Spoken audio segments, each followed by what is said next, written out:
성경에는 장절이 없어요. 그런 구분조차 없지만 이 출애굽기 10장에서 10개 재앙 이야기는 사실 8번째 재앙 이야기로 이제 넘어가고 있어요. 그것은 무슨 뜻입니까? 지금까지 바로가 7번씩이나 고집을 부렸고 이랬다 저랬다 약속을 뒤집었다라는 그런 뜻입니다. 그런 일이 지금까지 한두 번도 아니고 7번씩이나 지루하게 반복되어 왔다라는 뜻이에요. 그래서 사실 모든 재앙들에 대한 이야기들이 다 대동소이합니다. 크게 다른 것이 없어요. 이야기를 시작하는 방식도 그렇고 그 중간에 나오는 말들도 그렇고 그 결말도 그렇고 전부 다 비슷비슷합니다. 그래서 여러분 어떠십니까? 이 과정들을 천천히 지켜보는 일 별로 스릴이 넘치거나 그렇지가 않죠. 자꾸 긴장감이 떨어집니다. 설교를 하는 저도 그런 느낌이 있는데 들으시는 여러분 오죽하겠나 하는 생각이 좀 들었습니다. 근데 여러분 그건요 모세도 마찬가지였던 것 같아요. 모세는 이 일에 있어서 아주 중요한 당사자였습니다. 계속 반복해서 바로에게 가야 했고 또 그에게 하나님의 똑같은 이야기를 전해야 했죠. 기도해서 재앙을 임하게 하고 또 멈추는 일 계속해 왔습니다. 지금까지 7번씩이나 그 일을 해야만 했던 것입니다. 또 그 과정 속에서 똑같이 고집을 부리고 거짓말을 반복하는 바로를 겪어내야만 했던 것이죠. 모세는 당연히 짜증이 나고 화가 날 수밖에 없었을 겁니다. 왜 이런 일이 발생하는지, 그게 하나님께서 하고 계시는 일이라는 것도 잘 알고 있지만 도대체 왜 바로라는 저 작자는 저렇게 대책 없이 고집불통인가? 왜 똑같은 실수를 반복하고 있는가? 그 마음이 굉장히 답답했을 겁니다. 그래서 하나님께서는 이번에 모세를 다시 바로에게 보내시기 전에 다시 한번 모세에게 왜 바로가 고집을 부리고 있는지, 왜 하나님께서 바로와 그의 신하들이 그렇게 마음을 완강하게 먹게 하고 계신지 그 이유를 말씀해 주셨습니다. 첫 번째 이유는요, 바로와 신하들, 그들 자신에게 있었습니다. 하나님께서 그들을 끌고 가셔야 될 지점이 있었기 때문이에요. 목표 지점이 있었기 때문이죠. 그 모든 일들은 우선 그들을 위한 표징이었어요. 그 모든 일들은 하나님께서 당신의 존재를 증명해 가는 과정에서 애굽 사람들이 하나님의 존재와 말씀을 진지하게 받아들이게 하시기 위해서 꼭 필요한 증거들이었던 겁니다. 물론 그래서 그들이 다 하나님을 믿지는 않았지만 말입니다. 자, 둘째로 이것이 정말 우리에게는 중요한데요. 이 모든 일들은 앞으로 태어날 미래 이스라엘 백성들을 위한 표징이기도 했습니다. 하나님은 이렇게 말씀하셨어요. 내가 애굽에서 행한 일들 곧 내가 그들 가운데서 행한 표징을 누구에게? 네 아들과 네 자손의 귀에 전하기 위함이라. 그렇게 되면 너희는 내가 여호와인 줄 알리라 라고 말이죠. 그러니까 여러분 그 재앙들은 앞으로 태어날 모든 이스라엘 백성들이 자기들의 하나님이 여호와이심을 알고 또 믿게 하는 근거가 되게 하시려고 하나님께서 행하셨던 일들인데요. 하나님은 그 근거를 더 확실하고 더 넉넉하게 마련해 놓으시려고 바로를 그렇게 여러 번 완고하게 만드셨다라고 모세에게 일러준 것입니다. 아무래도 한 번의 기적보다는 10번의 기적이 증거로서는 더 강력하고 확실할 테니까 말이죠.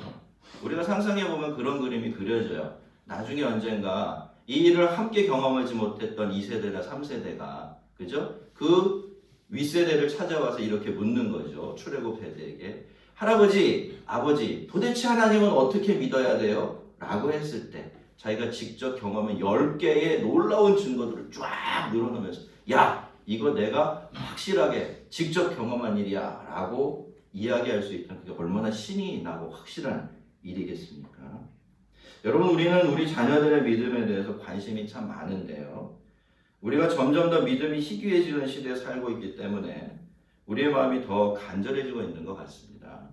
늘 그것이 부모의 숙제이기도 하지만 자녀들의 믿음을 도와줄 뾰족한 방법을 찾기가 쉽지 않다는 것도 사실이죠. 그런데 여러분 그럴 방법이 아주 없지는 않습니다. 오늘 말씀 속에 그 힌트가 있는데요.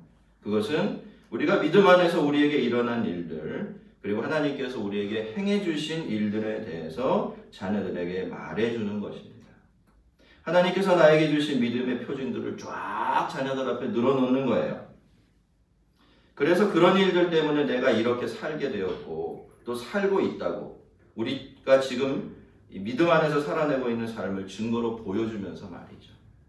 여러분, 믿음의 세계 안에서는요, 한 사람의 인생과 경험이 그 사람 한 사람만의 것이 아닙니다. 한 세대의 경험은 또한 그 세대만의 전유물이 아니에요. 그것은 우리 자신을 위한 것인 동시에 자녀들과 미래 세대를 위한 것이기도 합니다. 애초에 하나님께서 그것을 위해서 주신 선물들이기 때문이에요. 성도 여러분, 우리가 가진 믿음의 표징은 무엇입니까? 표징은 많을수록 좋습니다. 더 자주 들려줄수록 좋아요. 그 모든 표징들은 나의 믿음뿐만이 아니라 나의 자녀, 손들의 믿음의 근거가 되어줄 겁니다. 하나님께서 우리에게도 이 믿음의 표징들을 많이 허락하셔서 좋은 믿음의 증인이 되게 하시고 또 그 표징들이 우리 자녀들의 믿음이 되는 복을 누리게 해주시기를 주의 이름으로 축원합니다. 모세는 또다시 바로에게 갔어요. 모세는 하나님 대신 바로의 교만함을 꾸짖었죠. 그리고 하나님의 말씀을 전했는데요. 하나님은 만일 이번에도 내가 내 백성을 보내지 않으면 이번에는 내가 메뚜기 떼를 보낼 텐데, 그럼 그 메뚜기 떼들이 지난번 우박재앙을 당하고 남은 것들을 양식이건 씨앗이건 나무이든 간에 하나도 남김없이 너희 땅에서 죄다 먹어 치우게 될 것이다 라고 하셨어요. 그러니까 여러분, 하나님께서는요, 이 8번째 재앙인 메뚜기 재앙이 우박재앙의 후속편이고 완결편이라고 말씀을 하신 것입니다. 여러분, 우리는 메뚜기 떼를 한 번도 경험해보지 못했죠. 그렇죠? 예, 우리 메뚜기 떼들이 조폭떼들처럼 몰려다니는 거 본 적이 없습니다. 그래서 여러분, 이 메뚜기 떼가 우리는 얼마나 무서운지 잘 모릅니다. 저도 알아서 말씀드리는 건 아니에요. 하지만 애굽 사람들은요, 종종 메뚜기 떼의 공격을 받아왔습니다. 그래서 이 메뚜기 떼라는 것이 얼마나 무서운지 너무나 잘 알고 있는 사람들이에요. 메뚜기 떼가 지나가고 나면 어떻게 됩니까? 남는 것이 없습니다. 말 그대로 초토화되는 거죠. 먹을 수 있는 것 전부 다 먹어 치워버리기 때문입니다. 그런데 여러분, 그 재앙이 지금 우박재앙이 온 다음에 연거푸 이어지는 것입니다. 그것도 이제껏 단 한 번도 경험해 본 적이 없는 강도와 규모가 될 것이라고 통보를 받은 거예요. 그랬으니 애굽 사람들의 공포는 말 그대로 극에 달할 수밖에 없었을 겁니다. 이런 무시무시한 통보를 받고도 이 바로는 별다른 변화가 없었지만 그런 바로를 보는 이 신하들은 더 이상 견딜 수가 없었어요. 이제는 왕이고 뭐고 자기들이 다 죽을 판이 되었으니까 말이죠. 바로를 찾아간 신하들은 바로에게 언제까지 이 사람들이 우리에게 함정이 되게 할 거냐고, 그만큼 강했으면 이제는 저 사람들 그냥 보내서 원하는 대로 마음껏 하나님을 섬기게 해주자고. 이게 나라가 다 망하게 생겼는데 왕이 되어서 아직도 그거를 깨닫지 못하느냐고, 고집만 부리고 있느냐고 막 따져 물었습니다.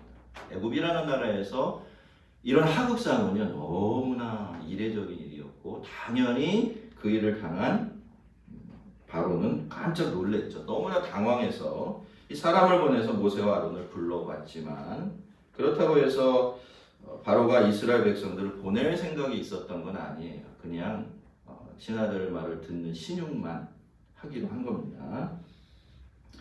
바로는 모세에게 이렇게 말하죠. 가서 너희 하나님 여호와를 섬기러 갈 자는 누구냐라고 물은 겁니다.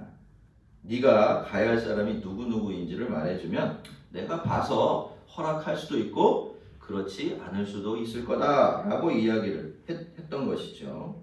모세도 바로의 이야기를 알아들었지만 모세는 결코 흔들리질 않습니다. 남녀노소 할 것 없이 모든 이스라엘 백성들이 모든 짐승을 이끌고 광야로 나가서 하나님께 제사를 드려야 된다라고 이야기를 했습니다. 모세는 지금까지 하나님의 승리를 함께 여러 번 경험해 왔어요. 그렇죠? 그렇기 때문에 이제는 자기가 뒤로 물러설 이유가 전혀 없다라고 생각하는 그 생각에 이르렀던 것입니다. 자, 바로는 버럭 화를 냈습니다. 그 내용이 10절과 11절에 나와 있는데 그 문장 굉장히 어려운 문장이죠. 한국말을 맞는데 도대체 이게 무슨 말인가 싶어요. 뭐 그런 이야기입니다, 여러분. 이런 겁니다. 내가 만약에 네가 원하는 것처럼 어린아이들처럼까지 다 내보내주면 내 손으로 너희 백성들과 짐승들까지 전부 다 여호와에게 보내주는 셈인데 그러면 너희가 그 길로 아주 도망쳐버리지 않겠느냐? 내가 그것도 모를 줄 아느냐? 너희가 이렇게 나에게 나쁜 짓을 하려고 하는데 내가 어떻게 그걸 허락해 줄 수 있느냐? 라고 말한 겁니다. 그러면서 뭐라고 제안을 하죠? 장정들만 나가서 제사를 드리고 돌아오라고 그렇게 이야기합니다. 이것이 너희가 나에게 원하는 것이고 내가 해줄 수 있는 전부다 라고 이야기하면서 두 사람을 쫓아내고 맙니다. 또 말만 그렇게 한 거죠. 자, 그래서 8번째 재앙이 이제 메뚜기 재앙이 시작이 되는데요. 하나님께서 말씀하신 대로 그것은 그때까지 단 한 번도 경험한 적이 없었던 어마어마한 규모의 메뚜기 떼였어요. 이 메뚜기 떼가 얼마나 많았던지 한번 날기 시작하면 온 세상이 온통 어두워져 버립니다. 태양은 여전히 중천에 떠 있는데도 말이죠. 그리고 닥치는 대로 먹을 수 있는 것 다 먹어치우는 바람에 그야말로 애굽 땅 전체가 황무지로 변해가고 있었습니다. 자, 이러다가는 정말 풀 한 폭이 남지 않고 나라가 완전히 망하게 생긴 것이죠. 그래서 바로는 급히, 전에는 급히라는 말 나온 적이 없어요. 그죠? 이제 급한 줄 안 겁니다. 급히 다시 모세와 아론 두 사람을 불러 드렸는데요. 여러분, 모세는 왜 이렇게, 바로는 왜 이렇게 사후 약방문만 쓰고 있는지 참 답답하죠.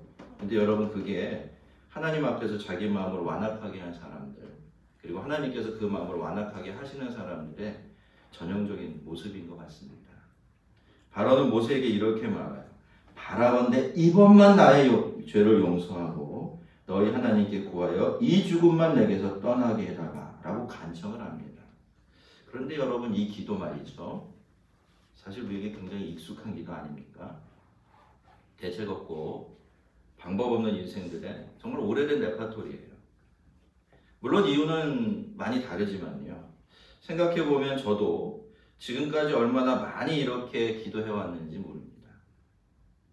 딱 이번 한 번만 용서해 주시고 딱 이거 한 번만 이 일 좀 해결해 주시고 심지어 딱 한 번만 살려달라고 말이죠. 이 부분을 읽다가요. 바로의 모습 위로 그렇게 기도하던 저의 모습이 이렇게 겹쳐져서 누가 저를 보고 있는 것도 아닌데 굉장히 멋쩍어지더라고요. 그런데 여러분, 돌아보면 그동안 긍휼이 풍성하신 하나님은 저의 그 많은 딱 한 번을 언제나 처음 듣는 것처럼 그렇게 들어주셨습니다. 아니, 아예 저의 기도를 들으실 때면 거기 들어있는 이 딱 한 번이라는 말을 다 빼드리고 들어주신 거죠. 왜 그랬을까요? 하나님은 제가 딱 한 번 가지고는 안 되는 인생이라는 사실을 너무나 잘 알고 계셨기 때문이에요. 앞으로도 저는 하나님께 얼마나 더 많이 딱 한 번만이라고 말씀을 드릴지 장담할 수가 없지만 바로의 입에서 나온 이 한 번만이라는 단어를 생각하면서 제가 그동안 얼마나 크신 하나님의 은혜와 긍휼을 입고서 살아왔는지가 생각이 나서 참 많이 감사했습니다. 성도 여러분, 우리는 그런 사람들이죠. 딱 한 번만 갖고는 안 되는 사람들입니다. 그런데 그래서 행복해요, 여러분. 하나님 앞에서 참 멋졌고 염치 없는 우리의 인생이지만 그래도 하나님은 우리에게 여전히 은혜와 긍휼을 베풀어 주십니다. 그 덕분에 우리가 살고 또 웃을 수 있는 거죠. 바로가 하는 말이 전부 다 거짓말인 줄 알았지만 그래도 하나님은 이번에도 바로의 청을 들어주셨어요. 이번만이 아니라 이번에도 모세의 기도를 들으시고 바람의 방향을 바꾸셨고요. 메뚜기 떼를 몰아서 죄다 홍해에 빠져 죽게 하셨죠. 그렇게 해서 그 많던 메뚜기 떼들은 한 마리로 애굽 땅에 남지 않게 되었고 애굽은 다시 한번 절체절명의 위기에서 벗어날 수가 있었습니다. 근데 여러분, 하나님의 인내도 참 대단하죠. 하지만 이 지점에서 우리가 보게 되는 모세의 인내도 참 대단합니다. 그렇게 속고 또 속았는데 그리고 이번에도 그게 다 거짓말인 줄 알면서도 그렇게 묵묵히 애굽을 위해서 하나님께 기도하고 응답을 받아내고 있으니 말입니다. 모세는 이렇게 점점 더 하나님께서 맡기신 일을 하는 동안에 하나님을 닮아가고 있어요. 물론 하나님께서 그의 마음을 완강하게 하셔서 그렇기는 하지만요. 바로는 이번에도 이스라엘 백성들을 내보내주지 않습니다. 이번에도 위기를 넘기자마자 태도가 돌변해버립니다. 그래서 9번째 재앙이 시작이 되는데 그 재앙이 뭡니까? 흑암의 재앙이었어요. 흑암의 재앙. 피계, 입학, 악독, 우매, 흑장 10가지예요. 그렇게 외우시면 쉽습니다. 이거 외우는 것도 쉽진 않겠지만 말입니다. 그래서 이제 마지막에서 두 번째가 뭐예요? 흑암, 어둠의 재앙입니다. 물론 이번에도 어떻습니까? 이스라엘 백성들이 사는 고센 땅에는 빛이 있었고 언제나처럼 아침이 되면 해가 뜨고 밤이 되면 달이 뜨는 그런 일이 반복되고 있었지만 모세가 손을 들자 애굽 땅에는 칠흑 같은 어둠이 내리게 된 것입니다. 여러분 우리가 점점 더 지금 이제 강해져 가고 있는 이 하나님의 재앙을 생각할 때 그 마지막에서 두 번째 재앙이 어둠의 재앙이다라는 것은 좀 의아한 구석이 있습니다만 그래서 이 어둠은요 우리가 아는 그런 어둠이 아니었던 것이 틀림이 없어요. 그냥 해가 지고 밤이 되면 세상에 내려앉아서 사람들에게 쉼을 주고 세상을 잠들게 하는 친절한 어둠이 아니었다라는 거죠. 그 어둠은 성경학자들은 그 어둠이 태초에 하나님께서 빛이 있으라라고 하기 이전에 그 흑암이었다라고 그렇게 주장합니다. 맞는 것 같아요, 여러분. 만약에 그렇지 않다면 그 어둠은 단순히 등불을 밝히는 일만으로도 얼마든지 해결될 수가 있었을 겁니다. 하지만 3일 밤낮으로 어둠이 계속되었고요. 이 어둠 때문에 사람들이 다른 사람의 얼굴을 볼 수 없었을 뿐만 아니라 어떻게 되어 있다고 얘기해요? 그동안은 사람들이 침상에서 일어나지도 못했다 이렇게 기록을 하고 있는 것을 보면 이게 그냥 어둠이 아니었던 것이죠. 그것은 어떻게도 인간적인 수단으로는 해결할 수 없는 어둠이었고요. 세상뿐만이 아니라 사람들의 마음에 또 영혼까지도 어둡게 만드는 그런 어둠이 분명했을 겁니다. 뭘 볼 수도 없어요. 아무것도 할 수 있는 일이 없습니다. 심지어 마음속에까지 장악해버린 어둠이 있는데 그 어둠을 없앨 수가 없으면 여러분 그 어둠이 얼마나 대단한 재앙이 될 수 있겠습니까? 그것은 여러분 애굽이 태양신의 나라였고 바로는 태양신의 아들이었기 때문에 더 그랬습니다. 애굽 사람들은요 그렇게 날마다 변함없이 아침이면 해가 떠올라서 자기들을 비추고 있고 태양신인 아들인 바로가 자기들을 다스리고 있기 때문에 애굽이 망하는 일은 절대로 없을 것이다라고 철석같이 믿고 있었어요. 그런데 그 흑암 때문에 하루아침에 그 믿음이 깨져버린 겁니다. 어둠이 태양을 삼켜버렸고요. 그날도, 그 다음날도, 그 다음날도 태양은 다시 떠오르지 않았던 겁니다. 바로는 두 사람을 불러서 타협을 시도하지요. 바로는 너희 백성들이 남녀노소 모두가 나가서 제사를 드려도 되지만 양과 소는 그대로 내버려 두고서 나가라 라고 이야기를 했는데요. 그냥 보면 바로가 양과 소가 아까워서 어차피 다 놓칠 거면 그거라도 한번 붙들어 보겠다고 지금 이렇게 하고 있는 것처럼 보이지만 실은 그렇지가 않아요. 여러분 만약에 이스라엘 백성들이 양과 소를 내버려 두고 광야로 나가면 어떻게 되죠? 광야로 나가서 도망치게 되면 어떻게 되나요? 얼마 가지 않아서 뭐가 떨어져요? 양식이 떨어지게 돼 있어요. 여러분 당시의 가축이라는 건 요즘의 가축하고는 의미가 완전히 달라요. 그 가축을 기르는 사람의 거의 모든 것들을 공급해준 공급원이 가축으로 되어 있었잖아요. 그 바로가 그걸 알고 있었던 겁니다. 그러니까 뭘 붙든 거예요? 예, 가축들, 식량을, 그죠? 옷을 이걸 붙들고 늘어진 것입니다. 뭐 모세라고 바보는 아니죠. 모세도 그 바로가 무슨 의도로 그런 이야기를 하고 있는지 간파를 해냈습니다. 모세는 바로의 말을 단칼에 거절을 합니다. 우선 이렇게 말해요. 왕이라도 우리 하나님 여호와께 드릴 제사와 제물을 번제물을 우리에게 주어야 하겠고, 모세는요 이렇게 말한 거예요. 만약에 우리에게 제물이 없다면 여호와께 드릴 제물을 주어서 내보내야 될 사람이 당신인데 당신이 그런 소리를 하는 것이 말이 되느냐라고 한 것입니다. 그러면서 또 우리가 데리고 나가야 될 그 짐승들 중에서 여호와께 드릴 제물을 택해야 하는데 우리가 하나님께 예배를 드릴 그 자리까지 가기 전에는 우리가 어떤 제물을 드려야 될지 우리로서도 알 수가 없습니다. 뜻이 뭡니까? 그러니까 다 데리고 나가야 돼요 라고 이야기를 한 거죠.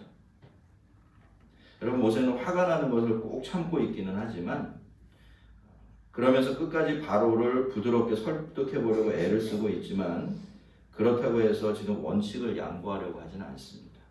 이미 하나님의 승리를 여러 번 경험한 터라 자기가 바로 앞에서 자세를 낮출 이유는 없다라고 판단을 한 것이죠. 자, 바로는 또 고집을 부립니다. 이럴 때 충청도 분들은 지친다 이렇게 표현을 한대요. 똑같은 일이 계속 반복돼 고집 부리면 야 지친다 이런 얘기를 한대요. 지치죠 여러분? 벌써 우리가 몇 번째 이야기를 들어보고 있습니까? 바로는 또 고집을 부리고 모세가 제시한 조건을 받아들이지 않습니다.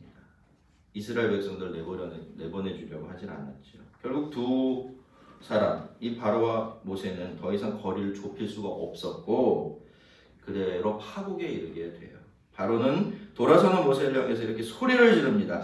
다시는 내 앞에 얼굴을 보이지 말라. 내가 내 얼굴을 보는 그날에는 내가 너희를 죽일 것이다 라고 말이죠. 모세도 물러서지 않고 당신이 말한 대로 내가 다시는 당신의 얼굴을 보지 않을 것입니다 라고 쏘아붙입니다. 물론 아직도 마지막 10번째 재앙이 남아있었기 때문에 이 일이 두 사람의 말처럼 그렇게 되지는 않았지만 이 두 사람의 언제는 그렇게 10가지 재앙 이야기의 결말을 예고하고 있죠. 이제 10개의 재앙 이야기는 마지막 10번째 재앙만을 남기고 있는데요.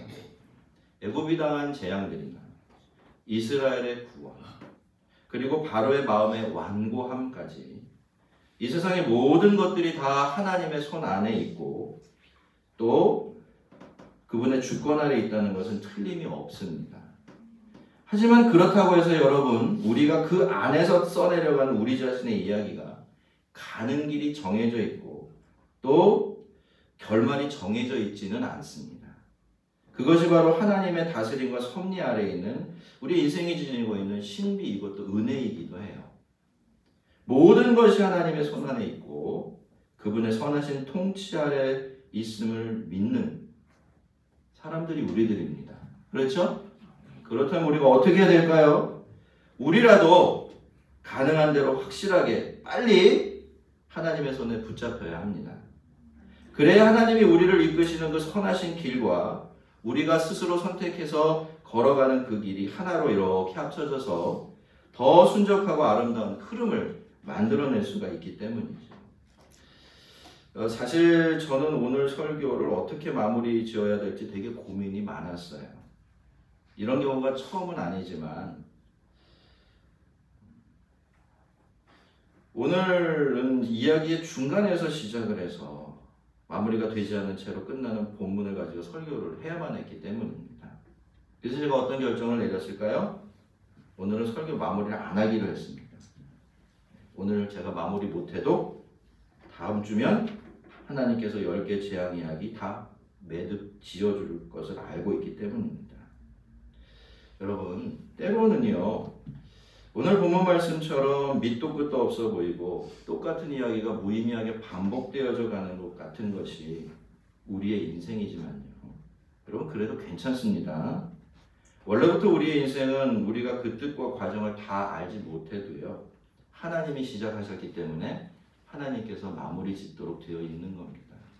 우리가 될 일은 그 사실을 믿으며 그분과 흐름을 같이 하는 것이겠죠. 또 새로운 한 주간이 시작이 되었습니다. 내 뜻대로 안 되고 뜻을 알 수 없는 일들이 이어져도 선하신 하나님의 선하신 섭리를 믿으면서 그분이 다스려 주시는 은혜로 충만한 그런 한 주간 되시기를 주의 이름으로 축원합니다. 같이 한번 기도하겠습니다.